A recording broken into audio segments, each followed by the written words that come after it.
Good afternoon, everybody. My name is Kevin. I am the founder and owner of Forever Green, and welcome back to another episode of 7 Questions Sunday. This Sunday, we have a very important person on this call with us and in this interview with us, Trish Stone, who is my realtor and the one who helped my wife and my mother and I find our home. And everybody, welcome Trish Stone to 7 Questions Sundays. Trish, thank you so much for being here today. I truly appreciate it. Thanks for inviting me. As we talked a little bit before, we're going to ask you 7 questions. We're going to get your answers to those 7 questions. We're going to find out a little bit more about you, and then we're going to go from there, find out what is up next for you and where people can find you. So let's go ahead and jump right in. Why don't you give us a quick little 30-second buzz about yourself? I am Trish Stone. I am at Windermere Professional Partners in Puyallup on Canyon Road. I'm in year 7. Before this, I worked at a grocery store for 21 years where I retired. I am a UW grad, and I've lived in the Puyallup area my entire life. My parents still live in the house I was raised in. I've only moved 3 times in my entire life. I'm married. I have a bonus child who's almost 23 and a daughter who's 5 who just started kindergarten yesterday. Wonderful. And let's just throw it out there. You are married to a pretty amazing. The beer guy. Yeah. Yep. The beer guy. Actually, I think my husband knew you first. Yes. Before I knew you. That is correct. And he was the bartender. I only got invited to your wedding. Yeah. I only got invited to your wedding because I was his +1. I mean, you guys were together. Of course you're coming to the wedding. So, Trish, I'm going to jump into these 7 questions. I know that 7 questions are hard to do at times, especially when it comes to 7 of them. Mm-hmm. But can you kind of just share with us how you got your start in real estate? Yeah. So I'm now in my 40s. And like I said, I'd worked at a grocery store job for 21 years previously. So there were a couple things just compounded together over time that led me here. And one of those was, can I happily look back on life knowing all I ever did was work at a grocery store? And that is a hard no. I was made for this life to do something else. I'd started that job at 16, and in my mid-30s, I'm like, I'm still here. I have a college degree. I maxed out my wages. I was in a union. I was never going to make any more. I was married. I had dual income. If there was ever a time to just jump off and try something, it had to be then, before I was too old. I had a college degree, and the goal was to be a real estate appraiser after I graduated. And life just didn't pan out for me right after that. I ended up buying a house, and my job at the grocery store was comfortable, and I was, complacent, not necessarily happy, but it paid the bills, and I was on my own. And so I stayed, and that appraiser career just never came to fruition. So I got to circle back around in my 30s and really figure out how can I kind of accomplish that. Kind of had to alter it a little bit, but I am happy with the decision I made. And I think the biggest push for me and how I got here and who I wanted to be doing it was my own experience as a single 22-year-old recent college grad female wanting to buy a home. I didn't have the best experience finding someone to help me. And I think about how many other people might be in my situation, and it was extremely discouraging. So I wanted to be the person that I was looking for at that time that I didn't find. You know what? That's awesome. First off, it was a no-brainer for me to call you when it was time for us to look for a home. And I know that because Dana had told me years ago about how you had a horrible experience in your home. And I told him, well, I don't want to have a horrible experience, so I'd rather have an agent who is dedicated to a positive experience to help me find my home. And honestly, I couldn't be happier. This is the first home that I have owned. And yeah, it's getting there. It's not 100% where we want it to be. I mean, what home is when you move in? Unless you build it from scratch and you have, $4 million to do whatever you want to do to your home. Like this, yeah, very happy with that. I'm happy you made the decision to leave the grocery store and start this profession. Because I know not only just me, but you've helped a few other people that I know find their homes as well. And that just being able to have a positive experience and send those people your way so that they can have a positive experience. I mean, that's just a testament to you sticking to it and staying with it. So Monumental time in your life, and I want people to look back on that, as a great experience, and that's how I build my business.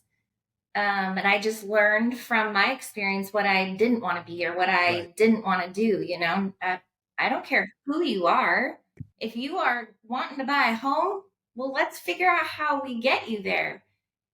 It wasn't enjoyable for me to have to search so hard to find someone to help me. Why was it so hard? Was it because of my gender? Was it because of my age? Was it because of my budget? Granted, it was 2005. My budget was $150,000. There weren't many places I was going to be able to buy in. So probably was a lot of work, right? People would look at me and my budget and just, I'm not going to get a very good paycheck Right. out of that one. So I'm going to just let her go. Or it was just the feelings that I got from people. And so when I did find someone, she was great. But then there was nothing afterwards. Like we closed and I just never. Yeah, she did the never heard follow from up, her right? again. It's all about the follow up to make sure the people that you helped are okay and that they don't feel Like you're not just right. a paycheck to me. I don't even. How long did you look? We looked for a while, right? And I Mm-hmm. got to know you a lot better. How do you just go from Right. that to nothing, right? So you closed, and you better believe I'm going to stalk you. I'm going to see what you did to that house. I'm going to make sure that you understand how your mortgage works. That I am proud of you. I don't even care, if you're not home. I'll shove that gift on your Oh, I doorstep, ring your know. doorbell, I and know you run. will. Like I want you to know. I want you to know, like I'm still here, and at the end of the day, I'm your realtor, but I'm also your friend. So I've never understood how people can go through something like that with another person, guide them through the Right. process, And we and get say, peace. Never talk to your them. real estate mail is the only piece that I don't just immediately throw away because we get so many. We get so many every month. And it's always people, oh, do you want to, you're home selling your home right now? I'm like, look, I'm not in a position where I want to sell my home right now. There's a guy who literally lives at the end of the next block who just constantly drops things off on our doorstep, seeing if we want to sell. And I had to email him and be like, hey, man, no, please stop leaving these. Please stop sending them to me. Like, we're good off that. Like, when I'm ready, I know who to call. It's a relationship business, right? You got to build that Exactly. relationship. So that kind of leads into the next question that I have. Like, I know there's a lot of challenges within real estate, especially right now, interest rates, whatnot. And I don't know when it's a buyer's market or seller's market, but what are some common challenges that you encounter in the industry alone, and how kind of do you overcome those?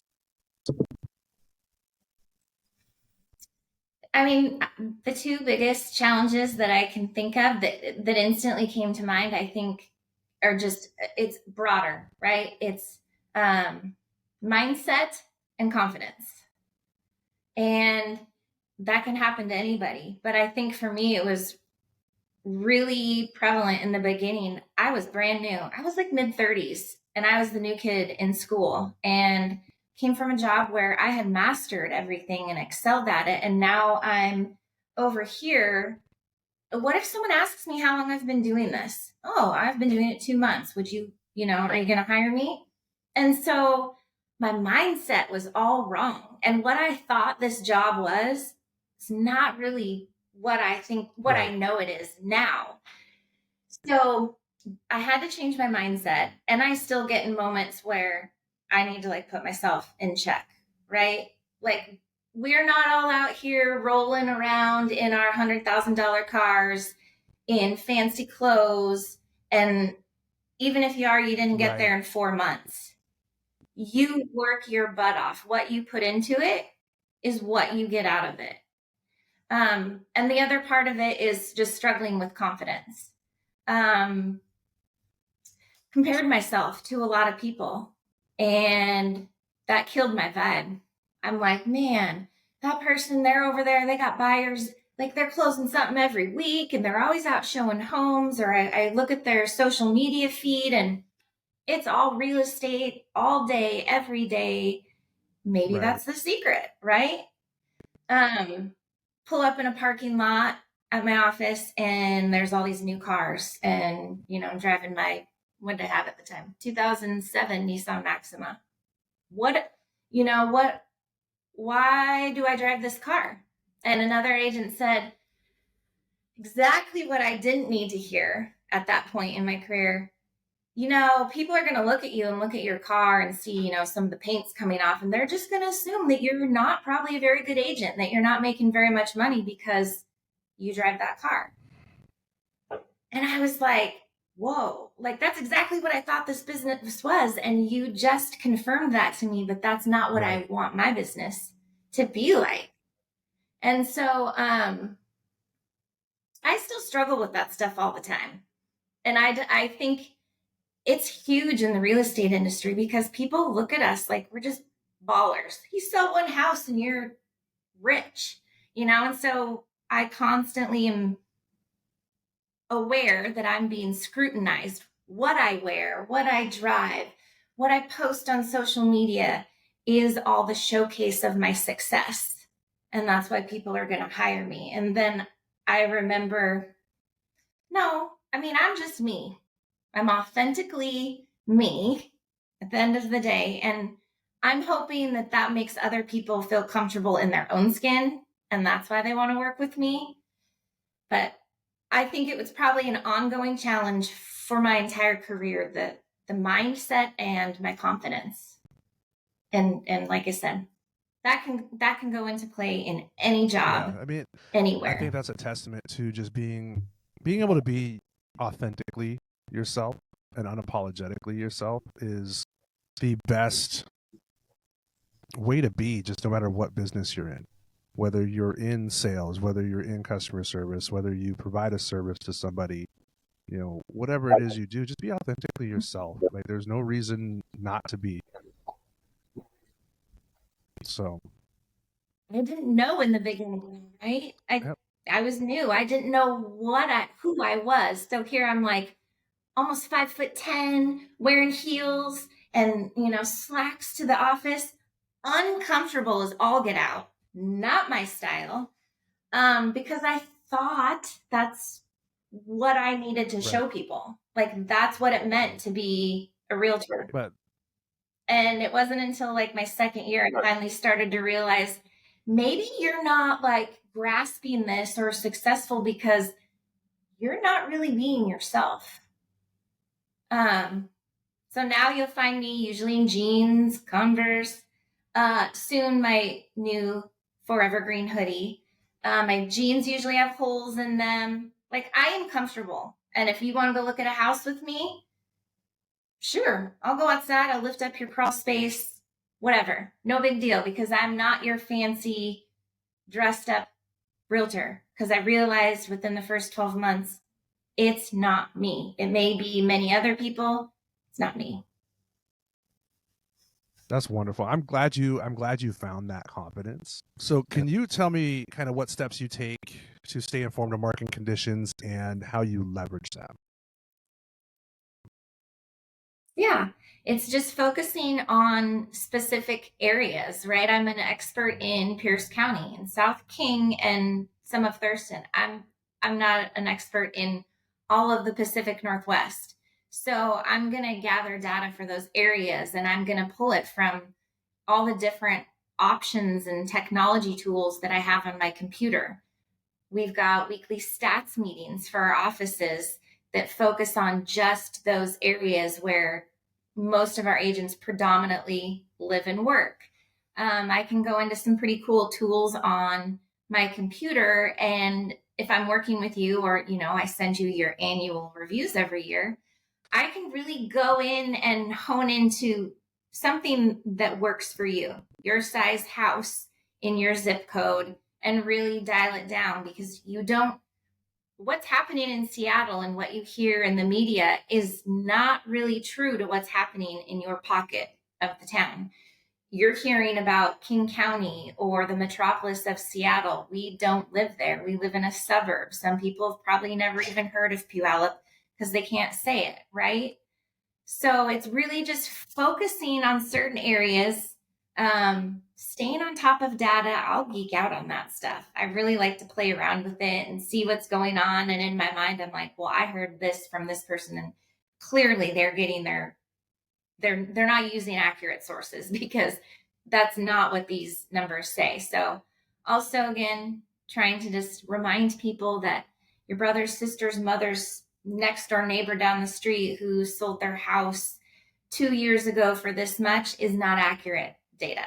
And it's word of mouth, so they probably lied about something, the price or how many buyers they had, whatever.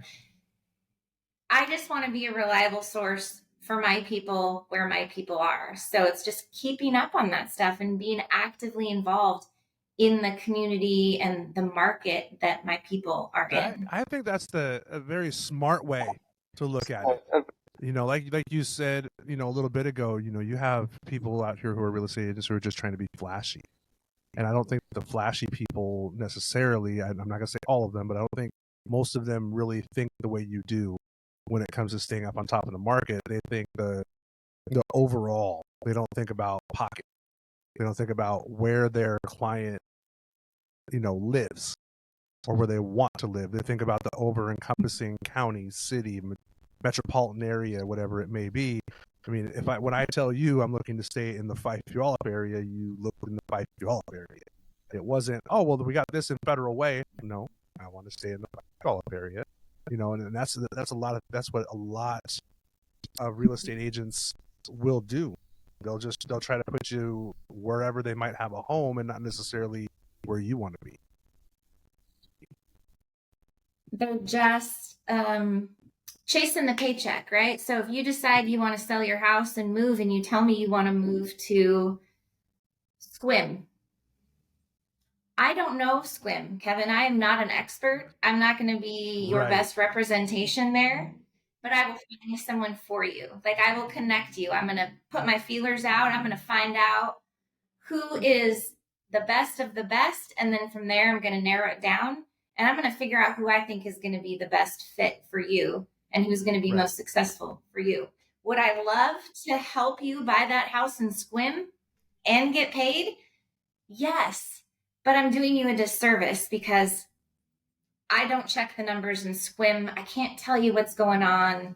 If I go too far east, too far south, it's not fair to you to hire someone who's really not an expert there. That's 100% right. And I think that's what I appreciate about you, is that you're not doing this, like, people are not paychecks to you.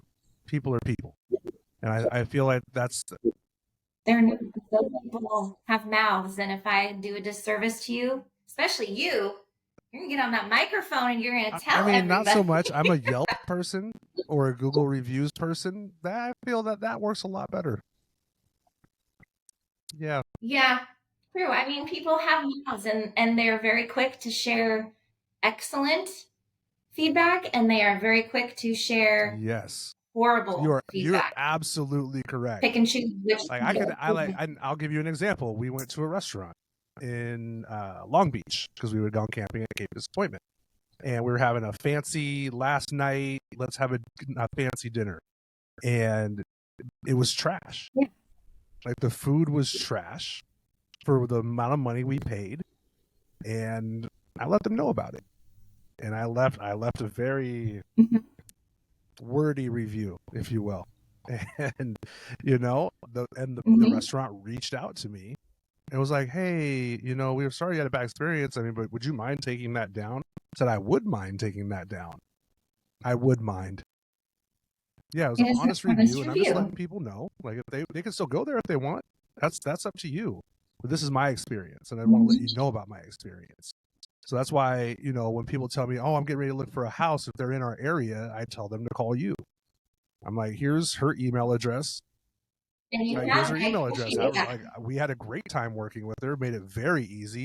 It was not as hard as I thought it was going to be to buy a house. I mean, that's points where it's Sure. stressful, right? But at the same time, you had fun and you enjoyed it and you learned. Like, you learned something about buying or home ownership or whatever and it was it is. great. And, you know, I feel there are three things in this world that made me feel like an adult. Number one was getting a Costco membership. That I'm an adult now that I have a Costco membership. Number two was purchasing this home.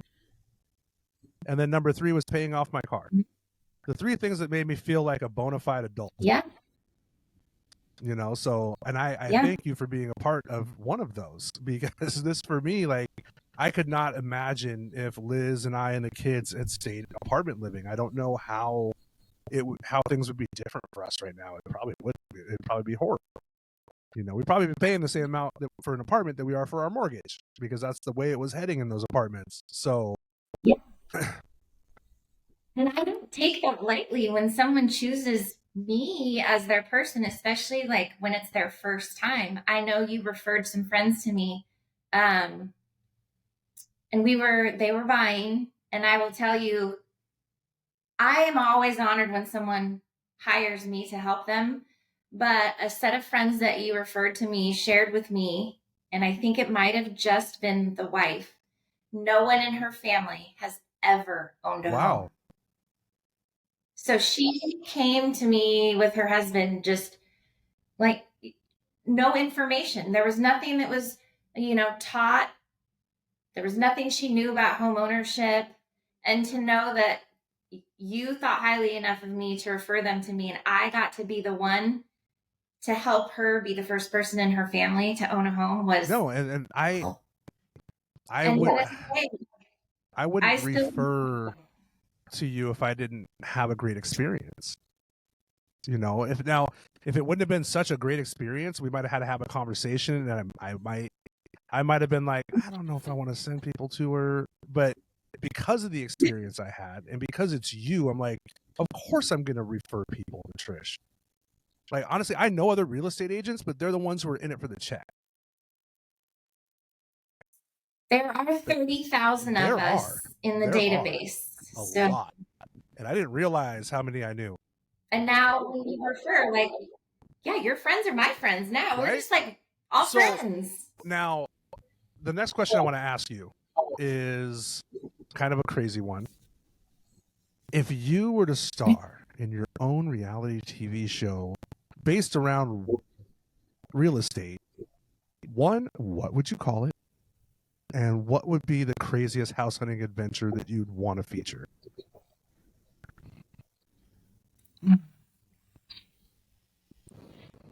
Well, I don't know. Maybe we could just use my hashtag. I always talk about rolling with the stones. Maybe you just roll with the stone. And I think I tried to do this one time, like a day in the life of me as an agent. It was a shit show. I forgot to record part of it. Some of it probably wasn't fit to be recorded, but I think that would be like the main goal for my content, is like to be genuine and don't edit it. Mm-hmm. Just show it like it is. Like all of the stuff that you might do in a day as a realtor, and not just as a realtor, right? But like as a spouse, as a parent, all of these things that you're doing because everyone thinks it's so flexible. Okay. I am bringing my stinky, crabby kid eating snacks with me in my car to show this house, right? And then maybe I've got to go to the title company and pick something up, or I need to go preview this house, stop at the office. By the way, we don't have milk at home. You know, it's like all these little tiny things happening inside my universe every day. But I think that that's kind of fun to watch. Other people just, you know, eking through their life I would watch that. Day. And I know Liz and I would watch that. and we'd watch as many seasons as there were. This is not selling Sunset or purchasing Puyallup. All of those shows give this job such an Can we incredibly talk bad about, name. what is it? Is it Buying the Hamptons or something like that? I'm telling you, when a previous job, we at lunch would watch this show, and I threw food at the TV one day because I was so mad at the show, and I was like, "Yo, you guys are doing way too much. Like you're not him. Like, you know what I mean? Like you guys are after these checks, and you're making it very known that you're after the check. Like you're not about you can't say I really need to close this as a great commission and then talk about, but no, I'm all about my client. I need to get what my client needs. No, you want your client to buy it so you can get that check. And I get when you pull up in your, like your I don't even know, your Rolls Royce or whatever. Right. And with your like suicide doors. And then there's me in Puyallup in my Highlander hybrid pulling up with my kid in the back. I open it and goldfish are quite literally swimming out the door into the parking lot because it's all the stuff she spilled for the last hour and a half she's been in my car while I've toted her around here and there. That's what I'm buying from. Immediately. If I look, I mean, hands down, I'm buying from that person because they're a real person.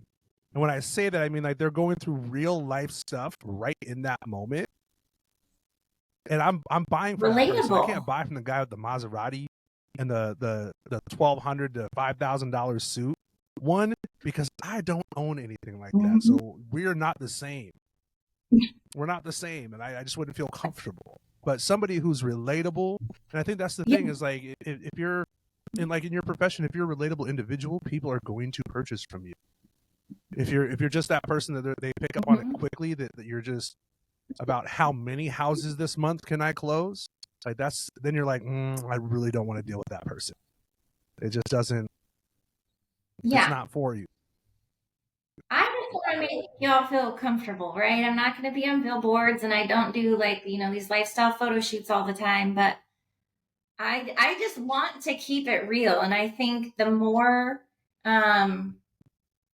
unrealistic things are, whether it's on TV or some of my other peers make it seem, the more people we're going to see entering our industry trying to, make their millions and get on TV. And it's not like that. It's like the flipping shows.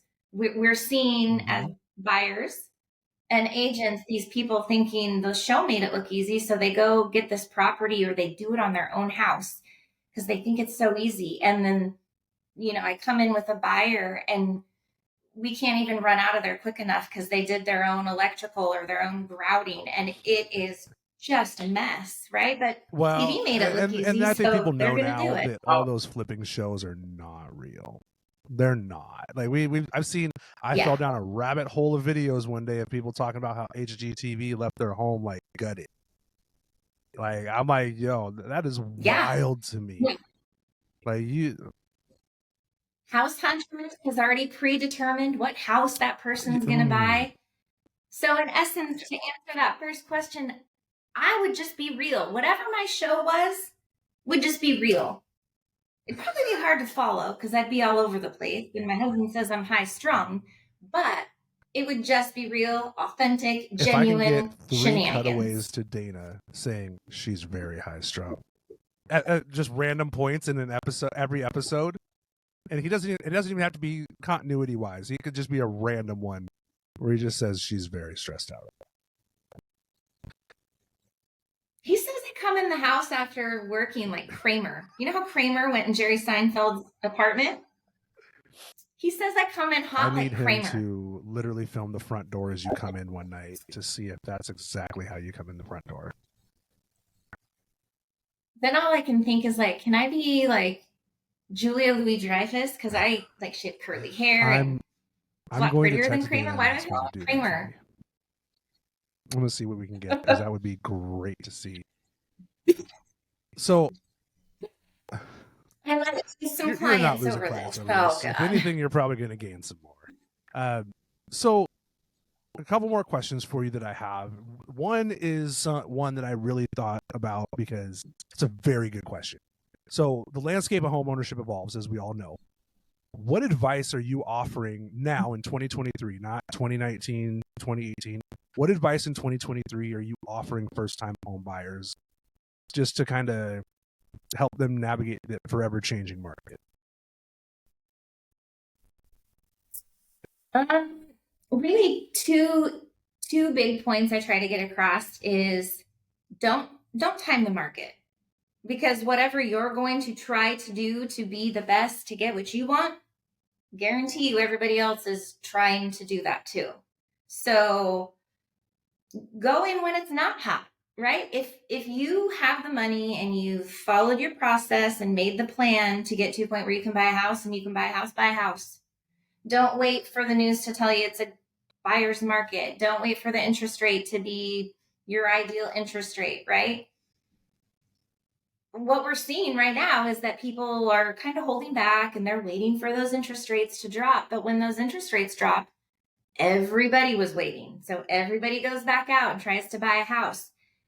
Newsflash, like the interest rate doesn't mean diddly squat if you have to continue to compete and you can't get an offer accepted, because if you can't get your offer accepted, you're not buying a house. Therefore, doesn't matter. That is the realest advice for a first-time home buyer. So get the house now while they seem, unattainable for others, and then deal with the interest rate later, because at some point something will happen. You'll get a good interest rate. You can refinance. And then the other part is just find your people, right? Find the people that you trust them, and trust the process. You're going to go slow in the beginning. It's going to feel like it's molasses. Find the people, even if it means you're talking to me today and I'm going to help you find a lender. And the lender's like, unfortunately, you're not approved to purchase because of A, B, or C, or you're only approved to purchase this much. And unfortunately, that won't get you anything in this area. Okay. A good lender will give you the tools and the tricks to get to where you need to be to buy. And it might be slow, but trust them. Follow the process. Stick with them. If they're good, they'll stick with you, and you'll get there. I say amen to that. And that's the first. I had to tell myself to trust the process because I was just so. The first no is not a no True. forever. Kevin, unfortunately you're not approved right now. Guess what? Things change. You paid off a car, right? Yeah. That would make a big deal. You learn to maybe go out to eat less, or instead of always focusing on how can I cut my bills, right? How can I make more? How can I increase what I'm making versus always trying to cut? There's always a way around things. May not be fast, but I promise it'll always be worth it. Like by far, getting married, graduating college, having a child, those are all just monumental things in my life. But so is buying that house, that very first house of 892 square feet. It was not a buyer's market then. I didn't have a lot of money to spend, but I did it. And I ended up living there 15 years. It took me some time to get some equity, right? And then when it was time, I realized this is the house that gets my family to the next house. It was slow. It was slow going. The market changed. People walked away from their homes. They were underwater. I was underwater, meaning I owed more on that house than it was actually worth. But I had to pay to live somewhere. So I just trudged through. I had a roof over my head. I could make my payment. 15 years later, I finally moved into a bigger house. Not a dream home, but for me, I love it. It's a reasonable house. 15 years. And the new house is not the intention, 890 right? square feet. No, it is not. It's under 2,000 though. Still, I'm a very you guys simplistic person. Home. So I love the backyard. But and the point is, that first house wasn't my dream home. Mm-hmm. It's what I could afford at a time that I could buy. And it was either buy that or, like you said, rent, which would have been the same. And then I would have been, sitting on my money or have that opportunity to blow it while it sat there. Instead, I used it and got the house, and I made the best of it. And that's when something else I tell a lot of my buyers is the best people make the best out of whatever situation they're in. So even if you don't buy your dream home, you're going to make the best out of whatever home you buy. And I guarantee you, you are going to be so overflowing with pride that you're going to totally forget that it wasn't your dream home. You're going to find things to do. You're going to find things to love. Smart people buy homes, and the best people make the best out of that situation. I agree with that 100%. I agree with that. Now, the hardest question that I have for you, what's next for Trish?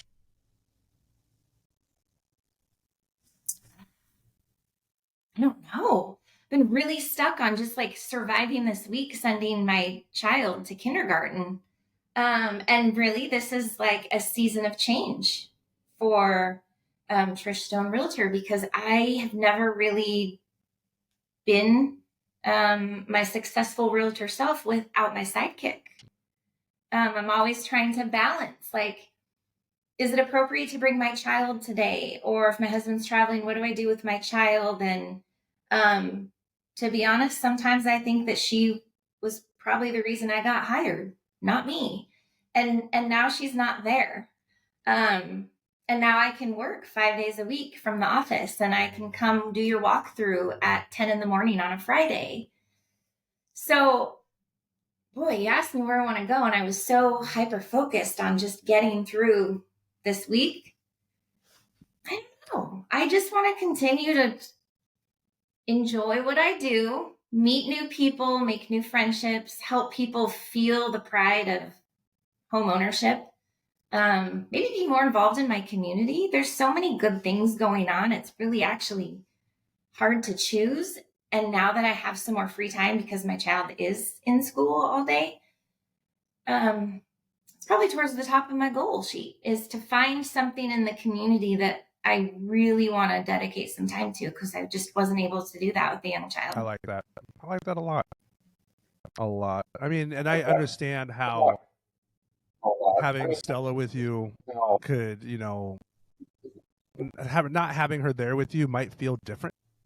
It might feel a little like, oh gosh, did I forget her? So I'm sure there's no one to talk to. Well, at least now, hey, maybe one day she says, can I go with you? And you got to say yes or no. Maybe she likes being your assistant, your executive assistant. People always joke like I was training the next CEO of Trish Stone Realtor. Totally fine if she wants to do something else. But yeah, I mean, this might be my legacy to pass on. She might be helping your kids as kids. Yeah. Very well could happen. Very well could happen. And I wouldn't say I'd be surprised if it did happen. Yeah. Yeah. The intention is never to do this job and become like a major rock star rolling in the dough with my face plastered everywhere. The intention was always just to do this as a career that I enjoyed, that was stable enough to provide income to, have a happy, healthy home life with my family and make sure their needs were met. So I don't even have those goals to just become like super filthy rich. I just to be happy. Trish, I really appreciate your time. Yeah. Thank you so much for being here with us today. Thanks. Thanks for sticking with me through thanks for sticking with me through the technological problems. It's quite all right. The last thing I'm going to do is I'm going to have you throw out there where everybody can find you, your contact information. I'll also put it in the caption of our video as well. So go ahead and spout it off so they know where to find you. All right. So you can find me at www.pugetsoundstone.com, or you can find me at Trish Stone Realtor on Facebook. You can also find me at Trish Stone _realtor on Instagram. That one's private. I share a little bit more of my private life there, and sometimes it's just a little bit uncomfortable to do so on other platforms, but I'm at your disposal whenever Trish, you we need here me. at Forever Green truly appreciate you and what you do for the Pacific Northwest and the people who live here. And we cannot wait to continue to send people to you. And then when we hear, Elizabeth and I, when we are ready to look for another home, we will definitely be reaching out to you. Well, thank you. Thank you. I'm very honored to have been asked to do this. That was really cool to see that email Of course, in my inbox. you know, again, we want to find the people who are making a difference and the people who are regular people, real people in the Pacific Northwest, not just somebody from Seattle who's saying, "Oh yeah, I love Seattle." It's everybody, right? It's the Pacific Northwest as a whole, and that's why we reached out to you, and that's why we wanted to speak to you. Absolutely. Thank you for doing so much. And again, my name is Kevin. This has been Forever Green 7 Questions Sunday series. Thank you for tuning in.